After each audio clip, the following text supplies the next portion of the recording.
Hello everyone, আসসালামু আলাইকুম। সবাই কেমন আছেন? আশা করতেছি ভালো আছেন। আমিও ভালো আছি আল্লাহর রহমতে। প্রতিটা মা বাবার কাছে সন্তান অনেক বেশি আদরের হয়, সেটা হোক মেয়ে বা ছেলে। আমার দুই মেয়ে প্রতিদিন সকালবেলা আমি ঘুম থেকে ওঠার আগেই তারা আমার পাশ থেকে উঠে চলে আসে তার দাদির কাছে বা দীপার কাছে। আমাদের মধ্যে কি হয় জানেন, আমি যখন ঘুম থেকে উঠে যাই তখন আরিশা সুনাইরা দুইজনও উঠে যায়, আবার ওরা যখন উঠে আমার পাশ থেকে চলে আসে তখন আমি উঠে যাই। কেন জানি এটা মনের একটা টান মনে হয়। ওরা আমার পাশে না থাকলে আমার ঘুম ভেঙে যায়, আবার ওদের পাশে আমি না থাকলে ওদের ঘুম ভেঙে যায়। ঘুম থেকে উঠেই মুখ টুক ধুয়ে ফ্রেশ হয়ে চলে আসলাম রান্নাঘরে। রান্না শেষ করার জন্য আজকে রান্না করতে একটু লেট হয়ে যাচ্ছে, কারণ গ্যাস একদমই নেই। একটু একটু করেই হচ্ছে রান্নাটা শেষ করা লাগবে। ভালো ফজরের নামাজ পড়তে উঠেই হচ্ছে মাছ টাছ সবকিছু ভিজিয়ে রাখছিলাম যাতে করে উঠেই রান্নাটা বসিয়ে দিতে পারি। আর সবকিছু তো রাত্রেবেলা রেডি করা ছিলই, আর এখন জাস্ট উঠে আমি রান্নাটা বসিয়ে দিচ্ছি। হাতে মাখিয়ে হচ্ছে লোটা মাছটা রান্না করবো। ইদানিং এর মধ্যে আমার লোটা মাছটা এত বেশি ভালো লাগতেছে, মানে লোটা মাছ ছাড়া মনে হয় কি ভাতই খেতে পারি না, এরকম একটা অবস্থা হয়ে যায়। ভালো করে মাখিয়ে আমি হাত ধুয়ে হচ্ছে সেই পানিটাও দিয়ে দিচ্ছিলাম। একটুখানি পানি দিয়ে জাস্ট চুলায় বসিয়ে তারপরে হয়ে যাবে, কোনো রকম নাড়াচাড়া করা লাগবে না। এদিকে অনেকগুলো ভাত রয়ে গেছিল, ভাবলাম এই ভাতগুলোই হচ্ছে গরম করে নিয়ে আর ভাত রান্না করব না। আমরা যেহেতু আজকে বাসায় মানুষ মাত্র দুইজন, শাহান সাহেবও অফিসে থাকবে সারাদিন, এগুলো শেষ হয়ে গেলে তারপরে আবার রান্না করব। এদিকে আমার গ্যাসের অবস্থা একদমই 12টা।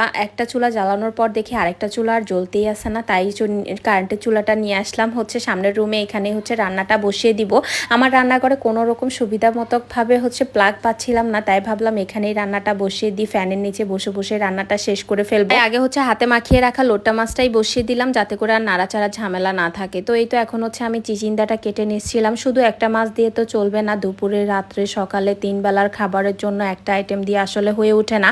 তো এই তো আমার লোটা মাছটা হয়ে গেছে, এখন হচ্ছে আমি আরেকটা আইটেম বসিয়ে দিব। কি রান্না করব সেটা তো আপনারা দেখতেই থাকবেন। সামনের রুমে রান্না করতে আমার কাছে এত বেশি ভালো লাগে, মানে এখানে ফ্যানের নিচে বসে রান্না করতে অনেকটাই আরাম হয়। রান্নাঘরে যেহেতু অনেক বেশি গরম, ইদানিং এর মধ্যে রান্নাঘরে যাওয়াই যায় না, এত বেশি গরম। আর রান্না করতে বসেই হচ্ছে আমি একটু অন্যমনস্ক হয়ে গেলাম। নিরিবিলি বসে আসলে রান্না করতে একদমই ভালো লাগে না। আজকে বাসায় কোনো মেহমান নাই, কেউ না থাকলে আমার কাছে এখন একদম ভালো লাগে না, যেহেতু বাসা ভর্তি মানুষ থাকে সব সময়, এক একজন না এক একজন থাকে। কেন জানি আমি একা একদম থাকতেই পারি না, যেহেতু জয়েন্ট ফ্যামিলি থেকে উঠে এসেছি। ছোটবেলা থেকেই হচ্ছে এক গাঁটটি মানুষ ছিল পরিবারে, প্রায় 30 জন 40 জন মানুষ হয়ে যেত খাওয়ার টেবিলে যখন বসতাম। মেয়েটা একা একা খাই কিভাবে বলেন তো? আমি যে এভাবে একা একটা ফ্যামিলিতে এসে পড়বো এটা আমি কখনো ভাবি না। তবে সব মিলিয়ে আলহামদুলিল্লাহ অনেক ভালো আছি। যাই হোক, আমি পাঙ্গাস মাছটা হচ্ছে চিচিন্ডা দিয়ে রান্না করব। পাঙ্গাস মাছটা চিচিন্ডা দিয়ে আমি কখনোই ট্রাই করি নাই, এই প্রথমবার রান্না করতেছি, জানি না কেমন হয়। এদিকে সুনাইরা মনি আমার কাছে চলে আসার জন্য কান্নাকাটি শুরু করে দিছে। সে তো আর থাকবেই না তার দাদির কাছে। মাশাআল্লাহ সে অনেকটাই চিনে তার দাদিকে। আরিশা মনির চেয়েও হচ্ছে মনে হয় সুনাইরা মনি বেশি ভালোবাসে তার দাদুকে। যাই হোক,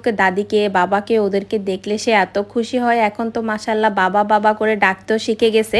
রান্নাটা বসিয়ে দিয়ে আমি চলে আসলাম রুমের কাজগুলো শেষ করার জন্য। রুমটা গুছিয়ে না রাখলে হচ্ছে আমার কাছে একদমই ভালো লাগবে না। যতক্ষণ নোম না গোছাবো ততক্ষণ মনে হয় কি আমার খাওয়া দাওয়া কিছুই হজম হবে না, যতই রান্না বান্না যতই যাই করি না কেন।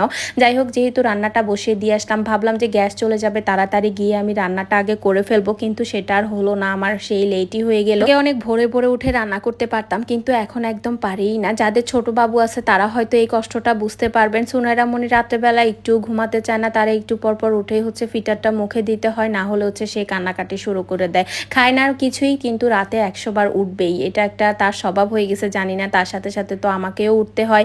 তো এই তো এখন হচ্ছে সুন্দর করে বিছনা টিছনা গুছিয়ে রান্না বান্না তো বসিয়ে দিয়ে চলে আসলাম রুমে। রুমের কাজগুলো শেষ করে ঘর গোছানোটা শেষ করলেই হচ্ছে আজকের মতো আমার কাজ কাম শেষ। এই নিচের বিছনাটাতে তো আমরা কেউ ঘুমাই বা না ঘুমাই, এটা এলোমেলো থাকবে। এটা হচ্ছে আরিশা মনির পার্সোনাল বেড বলতে পারেন। সে এখানে কার্টুন দেখা, খেলা, ঘুমানো সবকিছুই তার এখানেই হয়।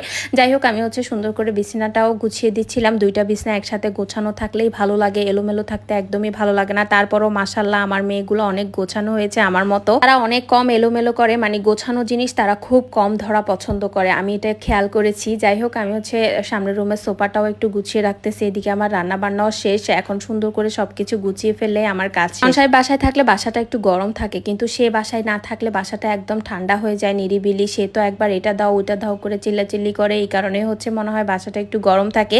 যাই হোক, সেও অফিসে চলে গেছে সকাল সকাল। আর আমি হচ্ছে এখন দুই মেয়েকে নিয়ে সারাদিন কি করব না করব মোটামুটি আপনাদের সাথে শেয়ার করব ইনশাআল্লাহ। তো যাই হোক, এই তো এখন হচ্ছে আমি আমার বারান্দার কাপড় চোপড়গুলো নিয়ে নিতেছি। বারান্দার কাপড় চোপড়গুলো একটু বৃষ্টি হলেই হচ্ছে শুকনা কাপড় সব ভিজে চুপচুপা হয়ে যায়। তো এই তো আজকের মতো ভিডিওটা শেষ করি। সবাই ভালো থাকবেন, সুস্থ থাকবেন, ইনশাআল্লাহ দেখা হবে।